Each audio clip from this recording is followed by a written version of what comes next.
Hi y'all, this is step 4 in creating the extreme drought tolerant garden. Okay, so I completed step 3, and if you look at step 3, I finished hilling, dressing up all the rows. See that? That's step 4 right here. Notice how some of them aren't right when I hilled them. But that was step 3 hilling, okay? Step 4 is creating the boundaries to keep the water from leaking out. See this right here?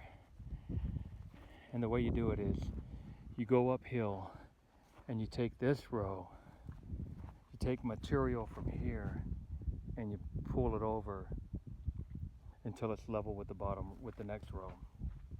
And you just keep taking material. So if you can see, my lines aren't really straight, but I took just enough material. In fact, I think I need to get more material out of here, right here.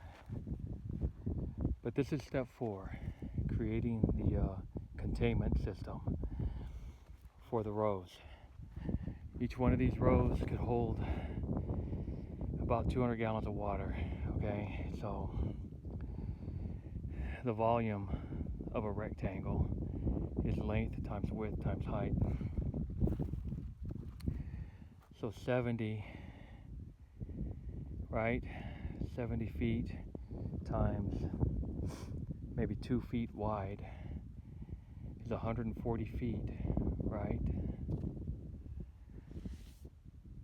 Length times width times height. And let's say height is 70 times 2 is 140, and the height is 6 inches. So, but I think it's higher than 6 inches. So 140, 60 gallons of water, no way. Length times width times height. So it's 70 times 2, which is 14 with 1400. Wait, no, 70 times 2, no, 140 times the height, which is 6 inches. Yeah, that doesn't come out right. They can hold about 200 gallons. Somewhere around there. I think when the water soaks in, because when I ran my pump, it could put out 200 gallons a minute, and I ran a minute in each row, so it probably soaked up some moisture, some water.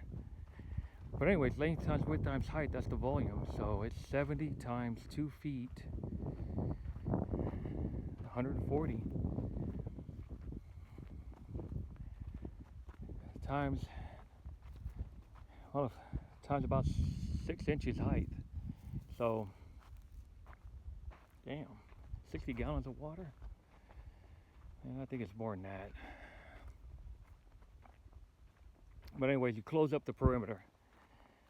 That's pretty neat. So this whole area is contained, and what I got to do is I got to fill this whole thing up to the top. Maybe that's what